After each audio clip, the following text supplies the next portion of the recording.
नमो अरहन्ताणं नमो सिद्धाणं नमो आयरीयाणं नमो वज्रायाणं नमो लोये सवसाहूणम्।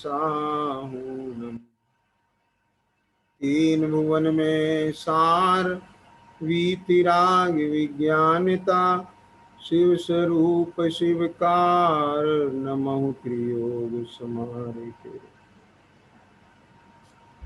शेड़ाला जी के आधार से अपना स्वाध्याय का क्रम चल रहा है और इस क्रम में जो अपनी चर्चा चल रही है वो मरण से संबंधित चर्चा चल रही है। ध्यान देना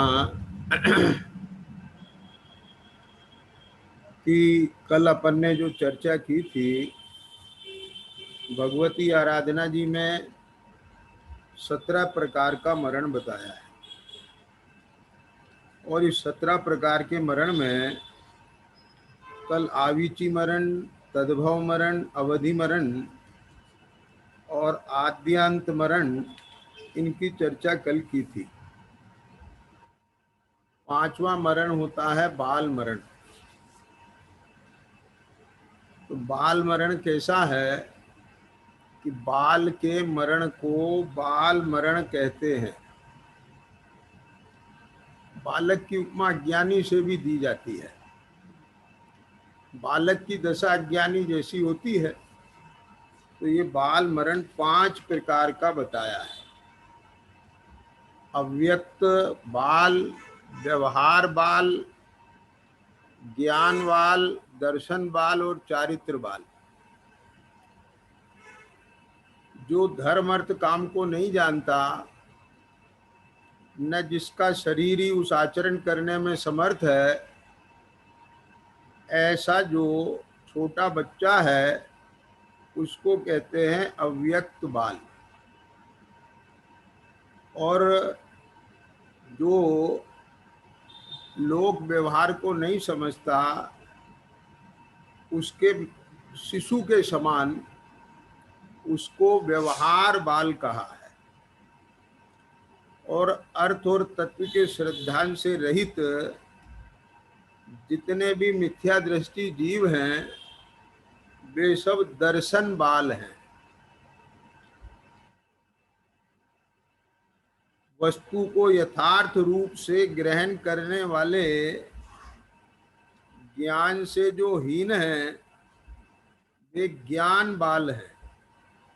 और जो चारित्र पालन बिना जीते हैं वे चारित्र बाल हैं। ये जो 5 प्रकार के बाल की चर्चा की, इन सबके मरण को बाल मरण कहते हैं। तो अनादिकाल से एक जीव ने एक बाल मरण भी किया है। ख्याल में आ गया ना। जैसे अभी पहले आया था तद्भव मरण भी किया है ना, आविची मरण भी किया है ना, और आपका जो है ये अवधि मरण भी किया है ना, और ये आद्यांत मरण भी किया है। अब इसमें जो दर्शन बाल का मरण है वो 2 प्रकार से बताया, जिसकी कल मैंने थोड़ा सा चर्चा भी की थी। एक इच्छा पूर्वक और दूसरा अनिच्छा पूर्वक। इच्छा पूर्वक में क्या आता है कि जिसने इच्छा पूर्वक मरण किया है।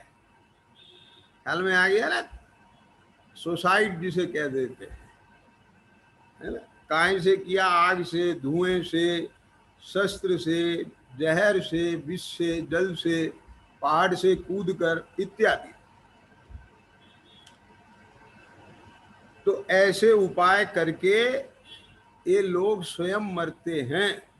तो इसको इच्छा पूर्वक दर्शन बाल का मरण कहा है, क्योंकि मिथ्या दृष्टि ही ऐसा मरण करता है। और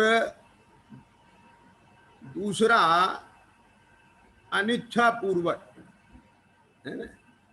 मैंने किसी कारण से जीवन की त्यागने की तो इच्छा है, लेकिन अंतरंग में जीने की इच्छा है। ख्याल में आ गया ना? तो ऐसे अनिच्छा पूर्वक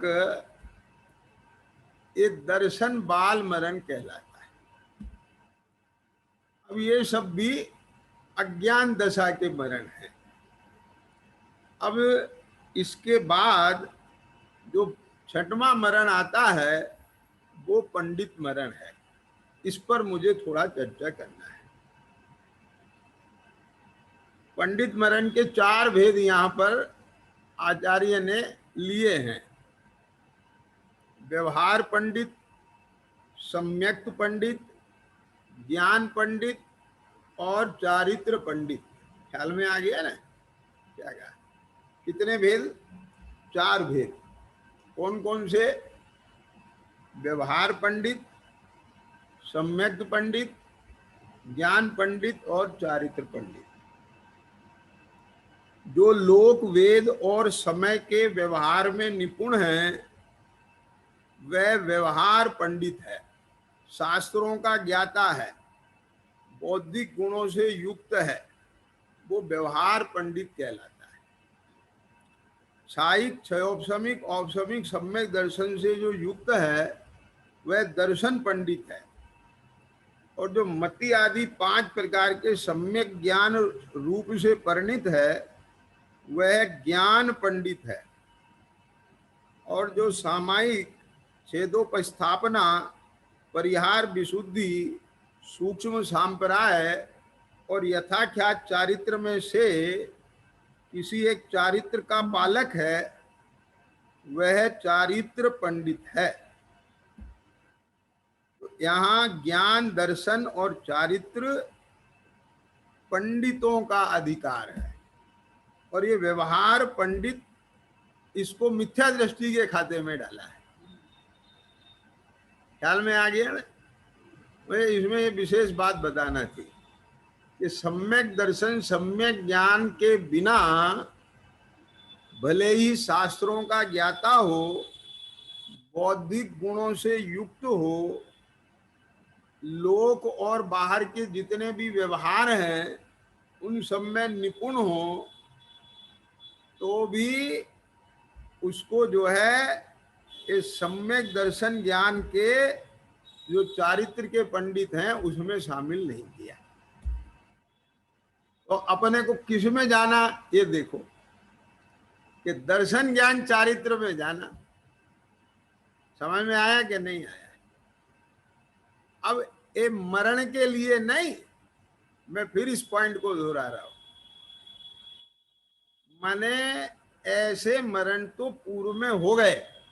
मरण पूर्व में हो गए का मतलब जब मरण हुआ तब ऐसे परिणाम जीव के थे, ऐसी दशा जीव की थी। समझ में आया ना? तो ऐसी दशा के साथ ही, ऐसे परिणामों के साथ ही अगर ये अभी भी ये जीव का मरण होवे, मरण हुए माने मरण के काल में एक भाव में भी ऐसी ही दशा रहवे, तो फिर नया क्या किया हमने? पॉइंट समझ में आया ना?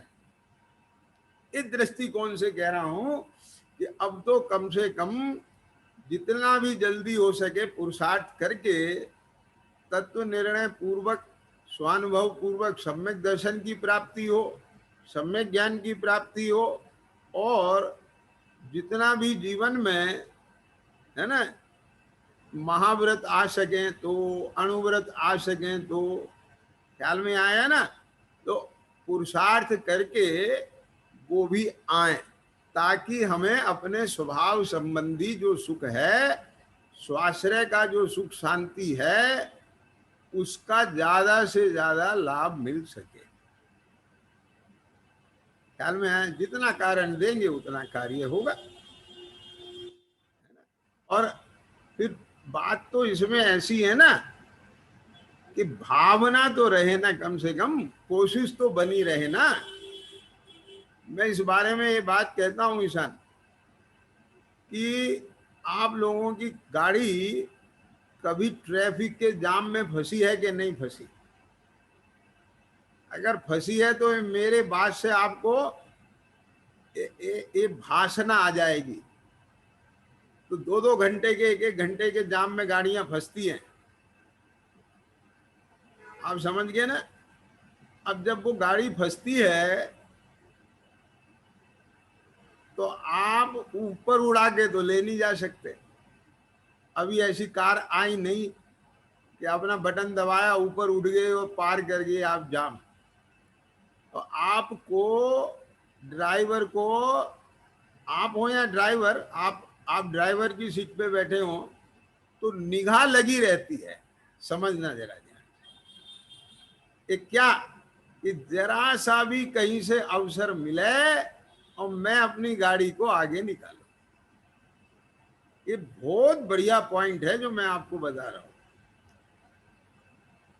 जबरदस्ती तो आप कुदा नहीं सकते, यानी हट पूर्वक गाड़ी आगे नहीं निकाल सकते। वो तो जितना आपको अवसर मिलेगा उतनी ही आगे गाड़ी बढ़ेगी। लेकिन अगर आपके उस पर निगाह नहीं रहेगी तो आप पिछड़ जाएंगे। ख्याल में आ गया कि नहीं आया? तो वहां जाम में क्या रहता है, ड्राइवर बहुत जागरूक रहता है। समझ में आया कि नहीं आया? अगर उसे 1-2 फुट की भी जगह मिलती है तो खिसकाता है। वो ये नहीं सोचता कि अभी रुके रहो, उसे मालूम है नहीं दूसरा कुछ जाए। तो इसी तरह से अभी अपनी पर्यायगत योग्यता नहीं है, पर्यायगत योग्यता नहीं है, द्रव क्षेत्र काल नहीं है, अभी तो इतना ही हो सकता है, अभी तो जीवन में तत्व निर्णय हो जाए तो बहुत बड़ी बात है। क्या कहेंगे जैन जी, आप समझिए ना? इतना छोटा टारगेट लेके नहीं चलना। मैं ये बात कह रहा हूं, पूर्णता के लक्ष्य से सच्ची शुरुआत होती है। और पूर्णता के लक्ष्य से ही नहीं होती है जिन्हें, पूर्णता की भावना से होती है। क्या आप समझ गए कि नहीं समझ में आ गया? यानी पहले ही अगर आपने एक टारगेट बनाया कि मुझे तो तत्वों का निर्णय हो जाए, बस एक बार स्वानुभव हो जाए।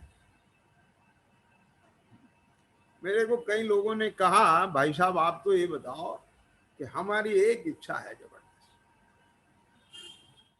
क्या इच्छा है? नाम नहीं बताऊंगा मैं, चर्चाएं होती है वो सही नहीं है। कि ये जो गज सुकुमार के सिर पर सिगड़ियां जल रही हैं, ख्याल में आया ना? 5 पांडवों के शरीर पर गहने हैं, सुकुमार जी के शरीर को 3 दिन श्यालनी खा रही है, फिर भी उन्हें आकुलता नहीं होती, बेचैनी नहीं है, और वो अपने अंदर का कोई आनंद का रस पी रहे हैं। बस एक दफा, एक समय के लिए हमें वो आनंद आ जाए, बस, और कुछ नहीं।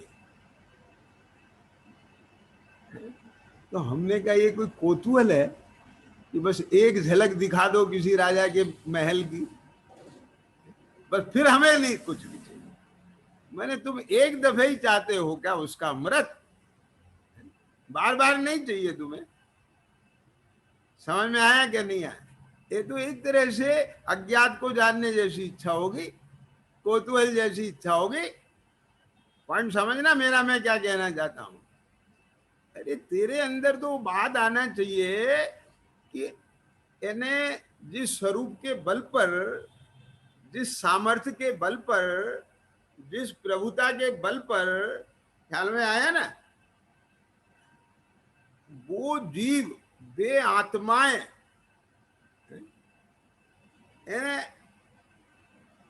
अपने में इतनी स्थिर रहती हैं, सहज रहती हैं, आनंदित रहती हैं कि ऐसे ऐसे उपद्रव आने पर, उपसर्ग आने पर भी उनकी परिणति अस्थिर नहीं होती, कषाय युक्त नहीं होती। तो ऐसा मेरा स्वरूप कैसा है, वो मेरे ज्ञान का ज्ञेय बनना चाहिए, ये मेरे निर्णय में आना चाहिए, उसका मुझे विश्वास प्रतीति बनना चाहिए, और फिर ऐसा पुरुषार्थ जगना चाहिए, मैं रहूं आप में, आप ले। ये क्या मतलब है कि बस एक दफे हो जाए बस। आप बात समझ रहे हो कि नहीं समझ रहे हो मैं क्या कह रहा हूं? क्यों?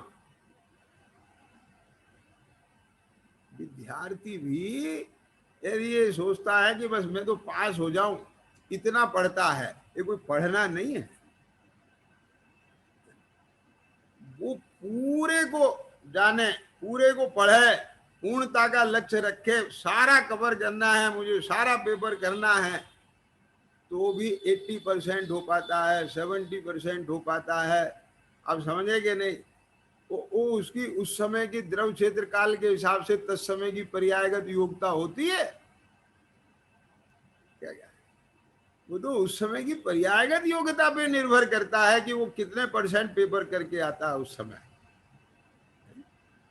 समझे ईशान के नहीं समझ में आया? अच्छा अच्छा कॉन्फिडेंट स्टूडेंट भी, उसको सब आता है, लेकिन कभी कभी पर्यायगत योग्यता ऐसी फंसती है कि वो उसका भी क्वेश्चन जो है वो 100% करने की क्षमता रखते हुए भी 80 हो पाता है। तो ये अलग चीज है कि कितना होगा और कितना नहीं होगा, पर तेरे ज्ञान में, तेरी श्रद्धा में, तेरे भावना में तो पूरा होना चाहिए ना। अगर असली में तू अपने आप को वो जान रहा है, मान रहा है, और तुझे इस बात का भरोसा प्रतीति बन रही है कि मैं ये ही हूं, मैं आत्मा ही हूं, ख्याल में आया ना, मैं शैलू नहीं हूं, समझ में आया? ये सब जो नाटक है ये कुछ नहीं है, ये तो कर्मोपाधि है। तो फिर तो मुझे मेरा पूर्ण सम्राट मिलना चाहिए, मुझे मेरा पूरा स्वरूप आना चाहिए। आगे ख्याल में कि नहीं आगे? ये मैं बीच में कई बार लिया है। अब वो एक अलग बात है कि ये बाहर में राख का रोग कब तक रहेगा, लेकिन हमें रखने लायक तो नहीं है ना। जुकाम 3 दिन की जगह 5 दिन भी चल सकता है, 3 दिन की जगह 2 दिन में भी सही हो सकता है। ये जानते हुए भी कि ये तो 3 दिन रहेगा, जोर करेगा, तो भी हम उसकी तरफ से प्रमादी थोड़ी होते हैं। बात समझ में आया कि नहीं आया? जो कुछ कर सकते हैं करते ही है ना। क्या क्या जैसे कुमार बाहर से थाप मारता है, भीतर से संभालता है, तो ऐसे आकुलता ना हो इसके लिए पर्यायगत योग्यता का विचार करता है। प्रमादी नहीं हो इसके लिए वो पुरुषार्थ उपाड़ता है बुद्धिपूर्वक।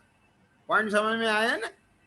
तो इसलिए मैं यहाँ पर ये बात कह रहा हूं कि अपने इतनी तैयारी होए मरण के लिए, नहीं कि पंडित मरण करना है, दर्शन मरण करना है, ये दर्शन पंडित मरण करना है, ज्ञान पंडित मरण करना है, चारित पंडित मरण करना है, इसके लिए नहीं।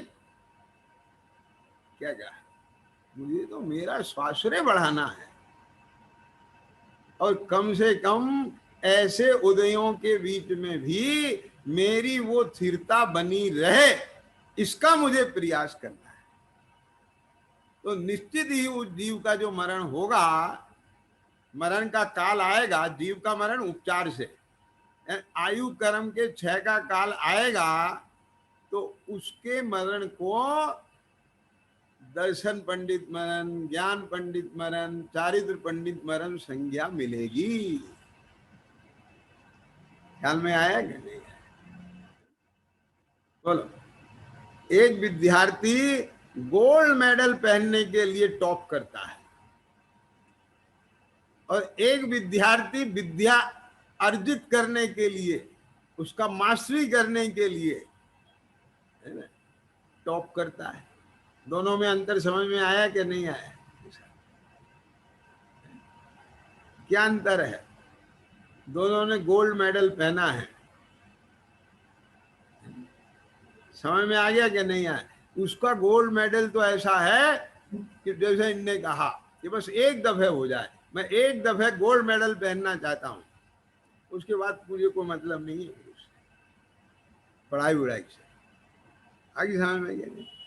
मैं तो इसका मास्टर बनना है, मुझे इसका इसमें जीवन लगाना है अपना। क्या समझ में आ गई बात? ये मेरा पैशन है, ये मेरा जो भी कुछ है, सब कुछ है ये।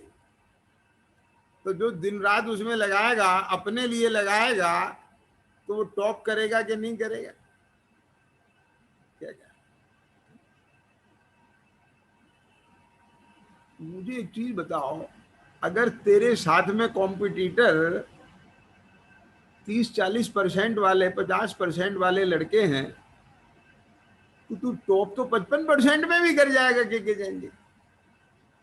क्या समझ में आई? बात पकड़ में आ रही है कि नहीं आ रही जिन्हें मैं क्या कह रहा हूं? देखो आप, यहां से अपना नजरिया क्रॉस चेक करने के लिए चर्चाएं करता हूं मैं, कि हम कहां खड़े हुए हैं। मतलब टॉप करना है मुझे, इसके लिए तुझे 55% सफिशिएंट है, क्योंकि तेरे सामने जो खड़े हुए हैं वे 50 से ज्यादा वाले नहीं है। मुझे तो मेरा जीवन लगाना है इसमें। क्या समझ में आया? अब भले ही मेरे उसमें 70 आए, 80 आए, 100 आए, मुझे इससे कोई मतलब नहीं है। और मुझे तो फर्स्ट सेकंड थर्ड पोजीशन से भी मतलब नहीं है। मैं तो जितना अपना बेस्ट कर सकता हूं, मुझे वो करना है बस। आगे बात पकड़ में कि नहीं आई? और वो भी किसी रिजल्ट के लिए नहीं, अपने लिए, स्वांत सुखाए के लिए। ये है असली बात। तो इसको बहुत अच्छी तरह से सैल्यूट चेक करने की जरूरत है। भाई साहब, बहुत ऐसे उदय आते हैं जीवन में, बड़ी परिस्थितियां बनती हैं, ये तो तत्व ज्ञान का थोड़ा सहारा मिल जाता है। तत्व ज्ञान नहीं हो तो बहुत आकुलता हो, तत्व विचार करने से थोड़ी शांति आ जाती है। तो तुम तत्व विचार उसके लिए कर रहे हो क्या? क्या क्या तत्व विचार माने अपना विचार। क्या क्या और तुमने अपना विचार कहाँ किया? बात समझे ना? क्या क्या है? हम तो हैं विपिन, और विपिन को हो रही आकुलता। लेकिन विपिन अगर ये तत्व विचार करे कि मैं विपिन नहीं हूं, मैं तो ज्ञान स्वरूप आत्मा हूं, तो शांति मिल जाती है। ऐसा विचार कर, ये इसी के लिए तत्व विचार है। अरे तत्व विचार उसका नाम है जिस विचार में ये ज्ञान में आता है कि मैं विपिन नहीं हूं, मैं शैलू नहीं हूं, मैं जिनेंद्र नहीं हूं, मैं एक अमूर्तिक चैतन्य सत्ता हूं। इस ध्यान का नाम ध्यान है, इस ज्ञान का नाम ज्ञान है, इस विचार का नाम विचार है, उसके आनंद का नाम आनंद है। कुछ पकड़ में आई कि नहीं आई बात?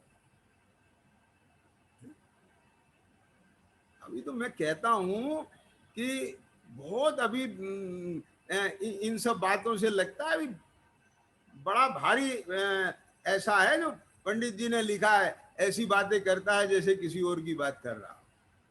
ये सही लिखा है। अब अंतःकरण में देखें अपन, ख्याल में आया कि नहीं आया?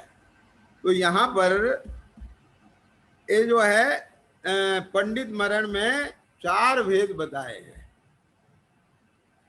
तो व्यवहार पंडित मिथ्या दृष्टि का तो बाल मरण होता है, और सम्यक दृष्टि का मरण दर्शन पंडित मरण है।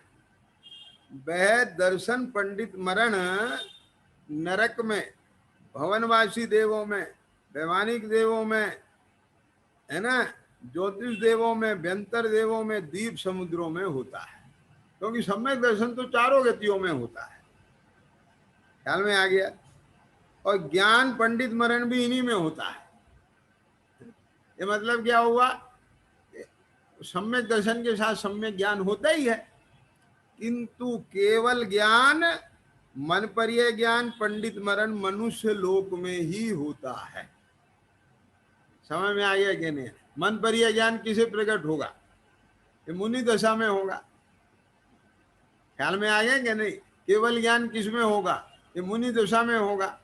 और मुनि दशा मनुष्य कर्म भूमि के मनुष्य को ही हो सकता है और कहीं नहीं होता है। आगे ख्याल में कि नहीं आगे? तो इस प्रकार से ये बात बताई।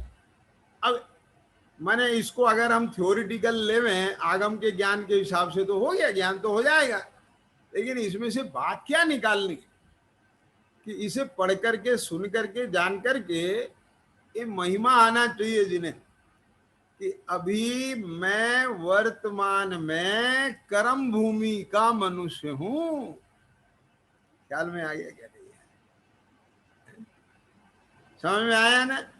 तो इसलिए मेरे पास ये योग्यता है कि मैं वहां तक पहुंच सकता हूं, लेकिन ये तो पहले ही यहाँ दिमाग में बात रख के बैठता है। ये क्या, ये पंचम काल में तो होता ही नहीं है।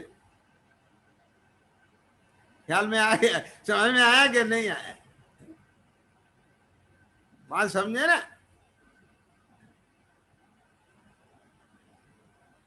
ये पंचम काल में क्या होता है, तो जहां तक होता है उस हद तक तो पहुंचना। तो बात समझ में आया कि नहीं आया? बोलो। ये पंचम काल में छठे सातवें गुण स्थान तक तो होता है कि नहीं होता है? धर्म ध्यान तो होता है कि नहीं होता है? सम्यक दर्शन ज्ञान चारित्र की प्रकटता तो होती है कि नहीं होती है? क्या बोले? और एक चीज तो बताओ, यदि केवल ज्ञान होता, मन पर यह ज्ञान होता, तो तू करता कि नहीं करता?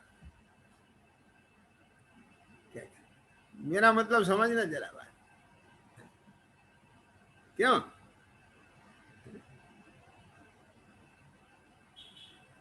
कि अगर तेरे अभी जैसा परिणामों की स्थिति दिखाई दे रही है, उस हिसाब से देखें तो तेरे अभी तब भी नहीं होता है। क्या पूर्णता की तेरे भावना इतनी जबरदस्त होवे तो अभी तो बहुत वृद्धि हो सकती है तेरे।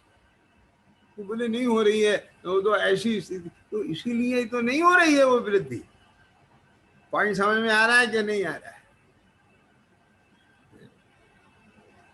क्या ख्याल में आया कि नहीं आया? कितने बुद्धि पूर्वक तू इस कार्य में लग रहा है वो तो बता। अकेली चतुराई की बातें करने से काम नहीं होगा। स्वयं तो मेहनत रहना चाहता है, चतुराई की बातें करता है, ये लिखा है ना सब पंडित जी ने। क्या कहा? ख्याल में आ गया? तो अब आगे देखो क्या कहते हैं। एक छठवां मरण हो गया पंडित मरण, चार भेद हो गए इसके। तो इसमें जो व्यवहार पंडित मरण की बात की है, तो वो उसका भी इतना महत्व नहीं है। ख्याल में आ गया ना? तो इसमें ज्ञान दर्शन चारित्र पंडितों का ये अधिकार है, उसकी बात महत्व। अब सातवां है ओसन्न मरण। ओसन मरण, तो ओसन क्या है कि निर्वाण मार्ग पर प्रस्थान करने वाले संयमियों के संघ से, क्या निर्वाण पथ पर, निर्वाण के मार्ग पर जो चल रहे हैं ना, प्रस्थान करने वाले माने जो चल रहे हैं, ऐसे ऐसे जो संयमी जीव हैं, क्या कहा, उनके संग से जो हीन हो गया। ख्याल में आया ना? क्या बोला भैया? जो हीन हो गया उसे निकाल दिया जाता है। और उस जीव को जिसको निकाल दिया संग से, क्यों निकाल दिया? क्योंकि वो हीन हो गया। समझ में आया ना? तो वो कहलाता है ओसन। क्या कहा? आई बात पकड़ में कि नहीं आई? नहीं आई समझ में? सैलू नहीं। अब जैसे स्कूल में विद्यार्थी पढ़ते हैं ना, तो जिसको ब्लैक लिस्ट में डल जाता है, जो बार बार समझाने पे भी कुछ काम नहीं करता, तो उसे क्या करते हैं, ये प्रिंसिपल उसे कॉलेज से, स्कूल से निकाल देता है। आगे समय में क्या नहीं, आगे क्या कहा, तो संग से, मुनियों के संग से, संयमियों के संग से उसे निकाल दिया जाता है। क्यों निकाल दिया गया, क्योंकि वह हीन हो गया।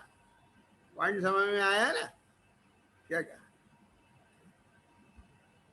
तो वो कहलाता है ओसन्न, और उसके मरण को कहते हैं ओसन मरण।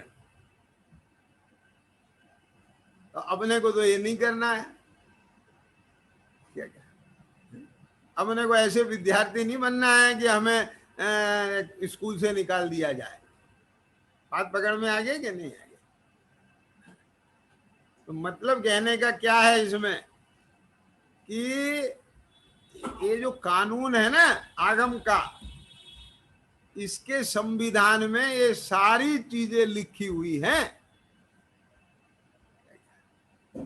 उनको कोई माफी नहीं है कि साहब ये संयमी है तो इसको माफी है ना, चलेगा नहीं।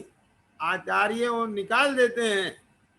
क्या कहा, तो ओसन के ग्रहण से वे क्या कहलाते हैं, पार्षस्थ, स्वच्छंद, कुशील और संसक्तों का ग्रहण होता है।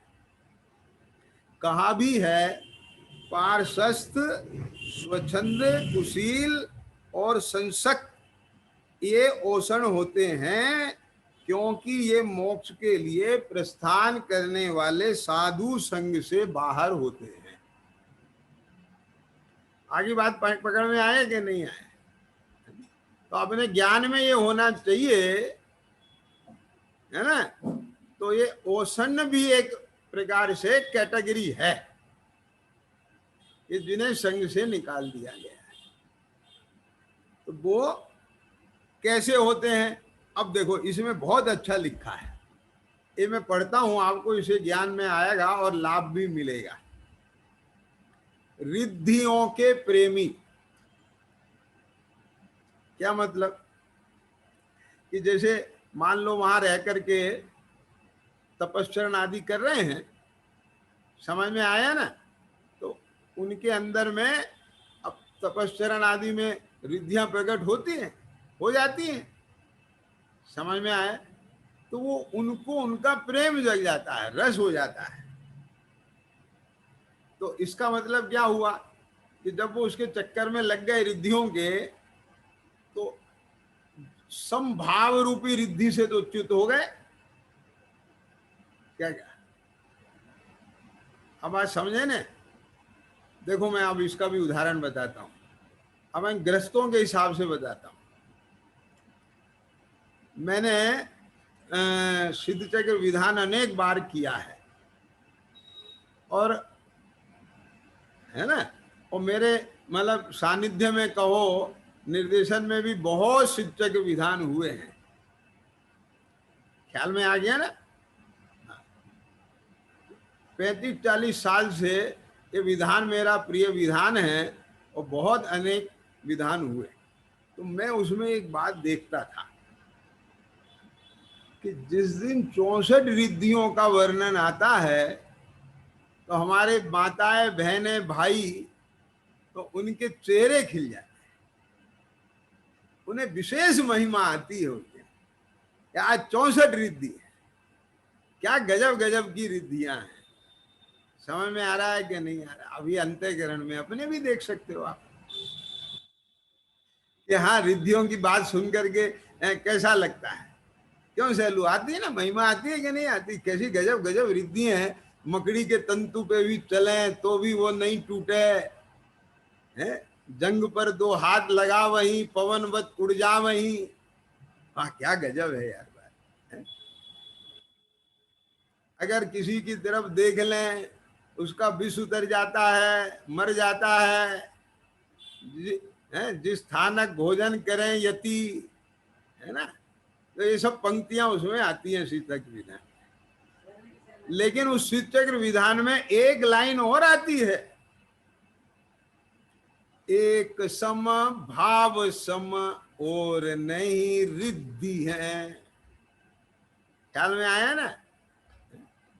अब इससे अगली लाइन बिल्कुल एग्जैक्ट मुझे याद नहीं है, लेकिन मैं तुकबंदी से बोल रहा हूं कि ए रिद्धि जिसके प्रकट भई उसके सर्व सिद्धि हैं। ऐसी लाइन है वो। क्या क्या भाव यही है उसका, है ना? एक सम भाव सम और नहीं रिद्धि है, कि जिसके ये रिद्धि है उसके सर्व सिद्धि है। अब इसकी तरफ दिमाग नहीं जाता है करने वालों का। वो पॉइंट पकड़ में आया? अरे जिसके पास संभाव रूपी रिद्धि आ गई, जिसके जीवन में, समझ लो उसके पास सारी सिद्धि है, सब रिद्धि है। भले ही उसके प्रकट नहीं हुई हो विक्रिया रिद्धि। समझ में आया कि नहीं आया? अक्षीण महानस रिद्धि भले ही उसके प्राप्त ना हो, इन 64 रिद्धियों में से कोई ऐसी रिद्धियां ना हो उसे, लेकिन जिसके जीवन में एक संभाव रूपी रिद्धि आ गई तो उसके सब रिद्धियां सिद्धियां हैं। आगे समझ में क्या नहीं आ गई? मैं आपको एक बात सही बताता हूं। मेरी एक बहुत बड़े ये जो आजकल एस्ट्रोलॉजर होते हैं ना, क्या कहा, ज्योतिष वाले, उससे बात हुई। वो बिल्कुल जो पूरे इसी में लगे रहते हैं, बुध की ग्रह चल रही है, शनि की ग्रह चल रही है, फलाना ग्रह चल रही है। ठीक, वो मेरा मुद्दा नहीं है अभी इसमें। मैं तो आपको असली बात बता रहा हूं। तो उसने कहा, उसने बताया कि हमारी एस्ट्रोलॉजी की इन किताबों में एक जगह बहुत महान सूत्र लिखा है। यानी जैसे अपनी छठवीं गाथा है, स्पेशल मानी जाती है ना, छठवीं सातवीं गाथा में पूरे समय सार का सार। अब जैसे इसमें पुरुषार्थ सिद्धि उपाय में जिनागम से संक्षेपा, ये जिनागम का सार है, प्रदुर्भाव खलु रागादि नाम भवत्ते हिंसेति। तो ऐसे उनने पूरे ज्योतिष विद्या के दर्शन शास्त्रों का सार बताया है। अब वो एग्जैक्ट लाइन मुझे याद नहीं है, तो उसमें बात बताई कि जो न्याय नीति पूर्वक सदाचार युक्त जीवन जीता है, उसके द्वार पर सारे ग्रह शांति से हाथ जोड़ के खड़े होते हैं।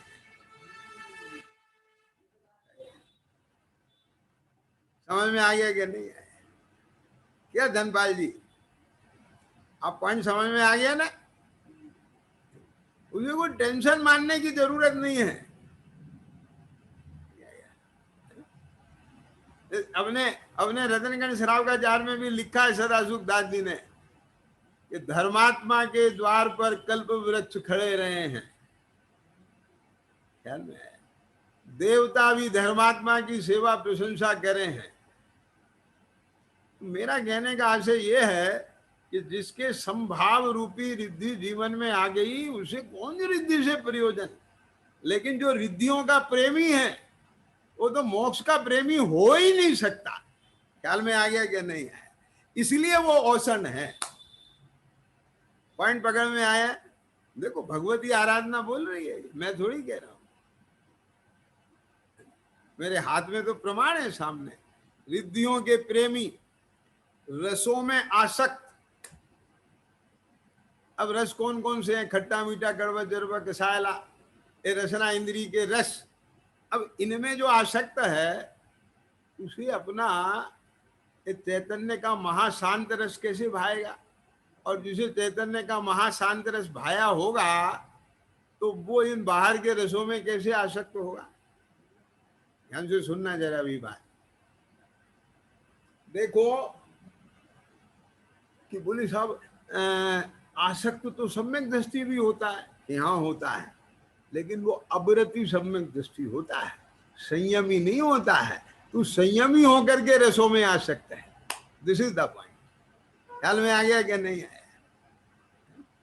आई ना बात पकड़ में के जैन जी, मैंने क्या कहा? दुख से भीत जरा सी भी प्रतिकूलता आ जाए और उसमें विचलित हो जाए, भयभीत हो जाता है। दुख से कातर, कायर है जो दुखों को सहने में, कषायों में संलग्न, कि चित्त मलिन रहता है, कषायों से युक्त रहता है, उसको हर समय कषाय भावों का, राग द्वेष का ही अनुभवन चलता है। समझ में आ गया कि नहीं आया? आहार आदि संज्ञा के अधीन, अब मैं इनके ज्यादा खोल के नहीं बता रहा हूं, आप अपने ज्ञान में समझ लें, नहीं तो बहुत विस्तार हो जाएगा। आहार भय मैथुन परिग्रह, ये आहार आदि संज्ञा है ना, क्या कहा? तो इनके अधीन है, वशीभूत है। अरे तो इसके वशीभूत तो सारे जगत के प्राणी हैं, और तू भी इस मार्ग पे आकर, निर्वाण के पथ पे आकर, बाहर में संयम ग्रहण करके, और तू भी इन संज्ञाओं के वश में है, तो तेरे में क्या विशेषता हुई? क्या कहा? पॉइंट समझ में आया? तू अभी भी बाहर के भोजन आदि में तेरा ममत्व पड़ा हुआ है, तो इसलिए ओषण कहलाता है। पाप वर्धक शास्त्रों के अभ्यासी, क्या कहा? जिससे विषय कषायों का पोषण होता हो, ख्याल में आ गया ना, उस पे उनका ज्यादा रुचि रस लगती हो। 13 प्रकार की क्रियाओं में आलसी, जो संयमियों की क्रियाएं होती हैं उनमें जो प्रमादी हो, सदा संक्लेश युक्त चित्त वाला। अब जिनमें इस प्रकार की इच्छाएं पड़ी होंगी तो उसके चित्त में संक्लेश ही रहेगा, क्योंकि उसका जो उपयोग है वो कभी इस गे पे, कभी इस गे पे, कभी इस गे पे, अब ऐसा नहीं हुआ, ऐसा नहीं हुआ, समझ में आया? राग द्वेष से युक्त चित्त है, कभी इसकी इच्छा, कभी उसकी इच्छा, कभी रस में बुद्धि, कभी भोजन में बुद्धि, कभी रिद्धियों की चिंता, कभी प्रशंसा की चिंता। आप समझ गए ना? तो इसमें संक्लेश होगा कि नहीं होगा? तो चित्त में संक्लेश बनेगा। ये नहीं, इससे सुनना मैं क्या कह रहा हूं, ये स्वरूप तो आ ही रहा है इसमें। ओषण का स्वरूप क्या है, उसे ओषण क्यों कहते हैं? और जो ओषण होता है उनमें ये इन कारणों से ओषण होता है, समझ में? लेकिन अपने को सीख लेना है विपिन जी, ये नहीं है कि हम किसी और की बातें कर रहे हो। औरों को देख के कसाई नहीं करना, अच्छा उनका चित्त ऐसा है तो वे ओषण है।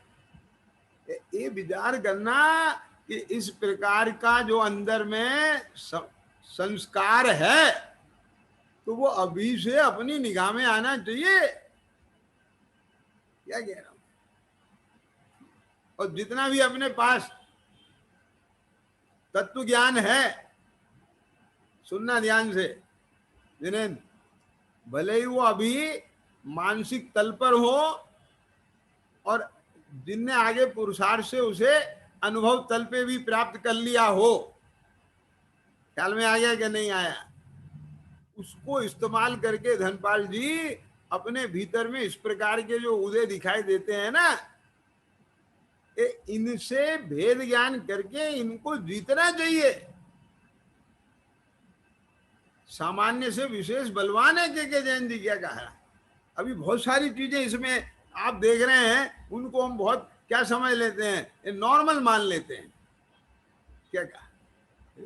कि जैसे अभी मैं उदाहरण देता हूं कि जैसे मान लो हमारा अपना जो जीवन चल रहा है ना, ये इसमें बहुत सारे सिम्टम ऐसे होते हैं जिन्हें हम रोग ही नहीं समझते। क्या कहा? अब तो जब वो बहुत बड़ी बीमारी कोई आए तो तब समझ में आता है रोग हो गया। अगर आपको समय से भूख नहीं लग रही है तो ये सिम्टम भी रोग का है। क्या कहा? आपको बीच बीच में आलस आ रहा है तो ये भी अच्छा बात नहीं है, ये भी सिम्टम रोग का है। समझ में आया? आप स्वास्थ्य विज्ञान पढ़ेंगे तब आप अपने को विशेष जानने से समझ में आएगा कि ऐसा करने से दर्द होता है, वो आपका पोस्चर सही नहीं रहता, इसलिए ऐसा करने से दर्द होता है। यदि आप सही पोस्चर में रखें और आपके मसल्स फ्लेक्सिबल हों तो फिर ऐसे दर्द नहीं करेगी बॉडी। समझ में आया कि अपन इन सब चीज़ों को कॉन्शियस हैं, इस तरफ नॉर्मल समझते हैं, तो फिर वो धीरे धीरे बढ़ के महारोग हो जाता है। पॉइंट समझ में आया कि नहीं आया? तो ये सारी चीजें पढ़ने से अपने को एक ख्याल में आना चाहिए कि भाई साहब ये अभी से ये सारी चीजों को फोकस करो, इनसे इनको तत्व पूर्वक जीतने की बात नहीं कर रहा हूं मैं, तत्व ज्ञान पूर्वक जीतने की बात कर रहा हूं, भेद ज्ञान पूर्वक जीतने की बात कर रहा हूं। ख्याल में आ गया? ये कभी भी शत्रु को, रोग को, कर्ज को, आग को, इनको छोटा नहीं समझना, नहीं तो अपने जीवन में संयम आ जाएगा और ये दोष खड़े हो जाएंगे। अज्ञानता से अथवा कमजोरी से, पूर्व संस्कारों के वश होकर के ये आत्मा अपने मोक्ष पथ से भ्रष्ट हो जाता है। क्या बोल रहा हूं कि आप बात समझ रहे हो मैंने क्या कहा? धनपाल जी क्या कहा? जो आरंभ से सजग होके चले, अभी बाल्यावस्था से ही, ख्याल में आया, तो फिर कैसे उम्मीद की जाएगी कि यौवन काल में और प्रौढ़ काल में ये गलतियां होंगी? क्या कहा कमले? समझ में आया भैया क्या कह रहे हैं? जिन्हें समझे ना, तो मतलब समझदार वही है जो दूसरों के को डांटते हुए देख करके स्वयं समझ जाए। क्या समझ में आ गया ना? तो अपन यहाँ चर्चा किसकी पढ़ रहे हैं? ओशन मरण की।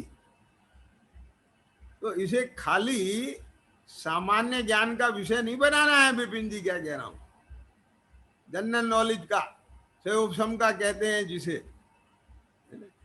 ये जो अपन शब्द बोलते हैं ना, क्षयोपशम ज्ञान का विषय, क्षयोपशम ज्ञान का विषय के जैन जी, क्षयोपशम ज्ञान के विषय तो सब ही हैं। अभी जितना अपना मति श्रुत ज्ञान है, क्षयोपशम ज्ञान ही तो है ना, तो इसका ही विषय तो आत्मा बनेगी ना अपना, अभी जो भी बनेगा। लेकिन जब वो क्षयोपशम ज्ञान टर्म यूज होने लगी है ना, तो उसका मतलब वहां यही कहते हैं, और वही समझना आप, इसे खाली जनरल नॉलेज का विषय नहीं बनाए, अपने जीवन से जोड़ करके अनुभव ज्ञान का विषय बनाए और उससे अपने जीवन का प्रयोजन साधें। पॉइंट पकड़ में आया कि नहीं आया? ख्याल में आ गई बात? जिन्हें समझ में आया ना, तो ये अच्छा ओशन मरण इसे कहते हैं। ओहो, ये नई बात जानने में आई हमारे, और बस खुश हो गए, ये मरणों के नाम याद कर लिए। ये नहीं बात, याद रखना चाहिए, जरूरी है, क्योंकि याद रहेगा तो तभी तो ये ध्यान रहेगा कि अपने को इन दोषों से बचना है। बिन जाने ते दोष गुणन को कैसे गईए, तजी अभी आएगा आगे छेड़ाला में। पॉइंट समझ में आया कि नहीं? तो अब देखो क्या कहते हैं इसमें। तो संकलेश युक्त चित्त वाले, भोजन और उपकरणों से प्रतिबद्ध है ना, क्या क्या, अब उनके बाद जो भी उपकरण है उनका मोह हो जाना।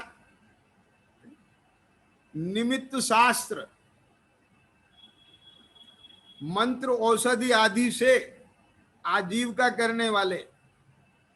अब ये थोड़ा सा इसका जो मैं भाव पकड़ रहा हूं वो मैं रख रहा हूं, है ना, कोई चूक होए तो मेरे मंतव्य में कोई दोष नहीं है, बहुत पवित्र भावना से मैं इसका अर्थ कर रहा हूं। देखो देखो, निमित्त का ज्ञान होना एक अलग बात है, क्या क्या, क्योंकि द्वादश सांग में निमित्त ज्ञान की भी चर्चाएं हैं, मंत्रों की भी चर्चाएं हैं, ये सब हाँ ये द्वादश सांग में बातें, समझ में आया ना। ज्योतिष की भी चर्चाएं हैं, औषधियों की भी चर्चाएं हैं। तो वो किसी किसी के ज्ञान में आना अलग बात है, उसकी विशेषता है, उसमें पकड़ है, उनके ज्ञान का ऐसा उघाड़ है कि उसमें उनको उस जाति का ज्ञान है। जिन्हें समझना जरा ध्यान से जरा है। लेकिन ये ओशन वाले के जीव के प्रकरण से बात डल रही है यहाँ। ओशन कौन है कि निर्वाण पथ पर प्रस्थान करने वाले संयमियों के संग से जो हीन हो गया, हीन हो गया और उसे निकाल दिया गया, वह ओशन कहलाता है। समझ में आ गया क्या नहीं? तो सदोष चरित्र हैं ये सब जितने भी आ रहे हैं, है ना? समझ में आ गया ना? इन मुनियों को ओशन कहते हैं। क्या कहा? तो अब बात समझो जरा मेरी। इन निमित्त शास्त्र का ज्ञान होना, मंत्र शास्त्र का ज्ञान होना, औषध शास्त्रों का ज्ञान होना, ये अलग बात है। एक ज्ञान में आना अलग बात है। लेकिन इनका वजन आ जाना और इनमें चेतना का झुकना, समझ में आया कि नहीं आया? और इन्हें आजीविका करने वाले, इनसे आजीविका करने वाले, यहां से निकल रहा है यार। आजीविका करने वाले माने इनके माध्यम से गृहस्थों को, ख्याल में आ गया कि नहीं आया? इन सबका उपयोग करके, करा के, गृहस्थों को प्रसन्न करके, समझ में आ रहा है ना? अब अपनी आजीविका क्या है उनकी कि ये जितना भी है ना, ये सब आराधि संज्ञा, तो उन सबका एक तरह से उसके बदले में व्यापार करना। क्या सैलू पकड़ में आ गई बात? देखो आगे लिखा है इसमें, गृहस्थों का भैया व्रत करने वाले। अब ये गृहस्थों का भैया व्रत करने में क्या वे मुनि गृहस्थों के पांव दबाएंगे? ये भैया वृत्ति सेवा को कहते हैं। तो तुम अपने आत्मा की सेवा करना छोड़ के, अपने रत्नात्रय की सेवा करना छोड़ के तुम कहां लग गए? ये निमित्त ज्ञान का उपयोग करके, मंत्र तंत्र का उपयोग करके, औषधियों का उपयोग करके गृहस्थों की समस्याओं को दूर करने में लग गए और गृहस्थों को खुश कर लिया आपने, गृहस्थों को लुभा लिया आपने उसमें। और गृहस्थों को क्या चाहिए? गृहस्थों को तो पुड़िया चाहिए महाराज जी से। क्या समझ में आ गया? उनकी तो समस्या है ये। मेरा मतलब समझ में आ रहा है कि नहीं आ रहा है? बोलो। अब इसमें एक बात उठे अगर कि बोले साहब देखो ऐसा है, ये गृहस्थ तो बेचारे परेशान हैं, है ना, और इनको अगर अपने धर्म में ही सॉल्यूशन मिल जाए तो बहुत अच्छा है, नहीं तो ये पीर पैगंबरों में भटकेंगे। तो कम से कम धर्म में तो लगे रहेंगे ना। लेकिन धर्म में लग कहाँ रहे हैं? तो समझना जरा बात। क्या समझ में आ रहा है ना? बोलो। देखो मुनीश्वर भी कदाचित गृहस्थों के लिए इस प्रकार की चर्चाएं आगम में देखने में आती हैं कि सहज भाव से उनके ज्ञान में कोई बात आती है तो बता देते हैं। ख्याल में आ गया क्या नहीं आया? कि भाई तेरा ऐसा होने वाला है या ऐसा करना चाहिए, ऐसी बात आ गई, बता दी, बस खत्म होगी बात। तो वो कोई व्यापार नहीं है उनका। मेरा मतलब समझ में आ गया क्या नहीं? इसमें तो ये परिणति उनके संयम से उनको हीन बना रही है। क्या जिन्हें समझ में आ रहा है क्या नहीं आ रहा है? बोले इससे हमें क्या सीख लें?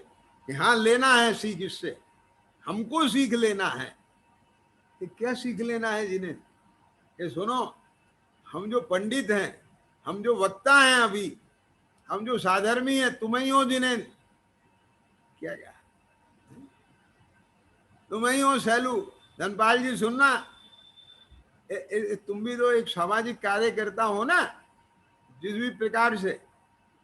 यदि आप धर्म धर्मायतन साधर्मियों के लिए कोई उपकार कर रहे हो, समझ में आया ना, और उससे आपको कोई रेस्पॉन्स मिल रहा है, यदि उस रेस्पॉन्स की मिठास आपको आने लगी है, तो अपन भी इसी कैटेगरी में आ गए। ख्याल में आ गया क्या? अपना काम छोड़ करके और हम इसी में लग जाएं। ये जितना जितना मतलब ये है कि अपन ज्यादा इसके स्पेशलिस्ट होते जाएंगे तो हमारा प्रभाव बढ़ता जाएगा। पॉइंट समझ में आया कि नहीं आया? तो भोग किसका कर रहे हैं हम? मेरा मतलब समझना, बहुत बारीक बात है ये बहुत अच्छी बात है। यदि प्रभावना करने से हमें अपना जो बढ़ता हुआ प्रभाव है, प्रभावना से प्रभाव तो बढ़ेगा ही व्यक्ति का, तो उस प्रभाव संबंधी कसाय का स्वाद ना लेकर के हम प्रभावना हो रही है, जीव लग रहे हैं, उसकी विशुद्धि का स्वाद लेवे तो बेटर है। मेरा मतलब समझ में आ गया क्या नहीं? क्या जाएंगे? यदि कहीं अपने को उस कसाय का स्वाद आने लग जाए तो वे वो ओशन के खाते में जा रहे हैं, हम समझ लेना उधर को जा रही है ट्रैक। और जब वो ट्रैक से अपनी गाड़ी हटती है ना, लाइन, तो बहुत दूर तक कोई फर्क नहीं लगता है। किसान समझ में आ रहा है कि नहीं आ रहा है?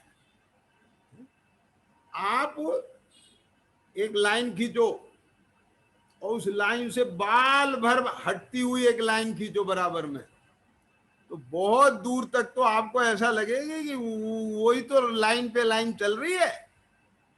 क्या जो समझ में आ रहा है? लेकिन 2 4 5 फीट के आगे बढ़ने पर आपको पता चलेगा कि 1 सेंटीमीटर का गैप आ गया। कुछ समझ में आया कि नहीं आया? ये नहीं समझ में आ रहा है?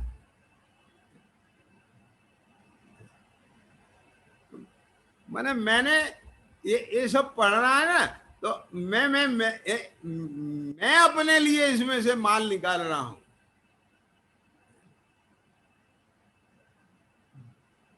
वो क्या कर रहे हैं, मुझे उसे देख करके बिल्कुल भी कसाय नहीं करना, माने उसमें कोई भी रस नहीं लेना है, कोई अच्छा बुरा नहीं करना है, मुझे उनका इवेल्युएशन नहीं करना है, मुझे उनका इंटरप्रिटेशन नहीं करना है। समझ में आया कि नहीं आया? ना उनका मूल्यांकन करना है, ना उस पर मुझे कोई टिप्पणी करना है। मुझे तो वो स्वरूप देखकर, उनका ऐसा जीवन देखकर मुझे मेरा हित करना है। कि 2 प्रकार से हित करना है, कि मैं उस चक्कर में ना उलझ जाऊं और मैं वैसा ना हो जाऊं। ख्याल में आ गया कि नहीं आया? चलो समझ में आया कि नहीं आया? क्या बोला? कि मैं उस जाल में ना फंस जाऊं। अब जो चल रहा है दुनिया में चल रहा है ना, ये नकली नोट चलेंगे, सरकार भी नहीं रोक पाई। नोट बदली कर दी सरकार ने, समझ में आया? कंट्रोल हुआ, लेकिन फिर नकली नोट बन गए। ये तो चलेंगे, आप नहीं रोक सकते, लेकिन एक काम कर सकते हो कि पहचान होने पर स्वयं ना ठगे जाएं। ख्याल में आ गया? ये ध्यान तो रख सकते हैं कि नहीं रख सकते? कम स्वयं ना ठगे जाएं, के जैन जी, और दूसरों को ना ठगें। साहब, हम कौन से नकली नोट छाप रहे हैं कि जो दूसरों को ठगेंगे? तो मैं बताता हूं क्या है। अपनी छाती पे हाथ रख के देखना, अगर आपकी गड्डी में बाई मिस्टेक 2-4 नोट आ जाए 2000 के नकली, तो फिर उनको चुपचाप गड्डी में रख के चलाते हो कि नहीं चलाते हो आगे? तो ये दूसरों को ठगना नहीं है? बोलो गमले, सही बताओ क्या? आगे समझ में कि नहीं आई जिनेंद्र? बोलो क्यों शैलेंद्र? ये नौबत क्यों आई हम किसी को ठगे? ये नौबत इसलिए आई कि हमारे प्रमाद से, असावधानी से, अज्ञानता से हमारी जेब में नकली नोट आ गया। नकली नहीं आता तो तुम छाप के तो चलाने वाले थे नहीं। क्या समझ में आ गया? जरा पकड़ना बात, मैं क्या कहने जा रहा हूं। अब वो आ गया तो उसे चलाना तो तुम्हें पड़ेगा ही। कौन कहता है पड़ेगा? फाड़ के फेंक दो ना, इतना कलेजा है नहीं। क्या ख्याल में आया? तो कलेजा तो बनाना पड़ेगा के जैन जी। क्यों? कि स्वयं को दंड देना हम सीखें, स्वयं को दंड देना हम सीखें कि भाई साहब ये जो 5 नोट आ गए 2-2 हजार रुपए के नकली, ये 10,000 रुपए का चूना लग गया अपने को, तो लगाओ। क्यों? गलती तुम्हारी है ना, तुमने देख के नहीं लिए थे, तो इस अपराध की सजा तुम्हें 10,000 रुपए दंड की भोगना पड़ेगी। और हमें भोगना चाहिए ताकि आगे हम इतने सावधान हो जाएं कि नकली ना लें। और हमने अगर उन्हें चुपचाप चला दिया विपिन जी, तो फिर हम प्रमादी रहेंगे, क्योंकि ये तो चल जाते हैं। समझ में आ गया कि नहीं आया? क्या दिन पकड़ में आई बात? ये बहुत बड़ा विज्ञान है। आपको एक एक बात ऐसी बताऊंगा मैं, है ना? क्यों? बोलो ईशान, कुछ ब्रेन वॉश होता है कि नहीं होता है? पट खुलते हैं कि नहीं खुलते हैं इन बातों को सुन के? बोलो बेटा, बताओ। कभी ध्यान जाता है इस तरफ? क्या कह रहे हैं? तो ये जो चीजें हैं, ये शास्त्रों का भी पढ़ना किस एंगल से हो, ये इससे सीख लेना। जिन्हें समझ में आ रहा है कि नहीं? तो अब इसमें और भी चर्चाएं हैं पोषण की जो ये चल रही हैं। समय बहुत हो गया, तो मैं अभी की बात तो यही समाप्त कर रहा हूं, और कल अपन फिर यहीं से ही विषय को आगे बढ़ाएंगे, है ना? सहजानंदी शुद्ध स्वरूपी अविनाशी मैं आत्मस्वरूप, सहजानंदी शुद्ध स्वरूपी अविनाशी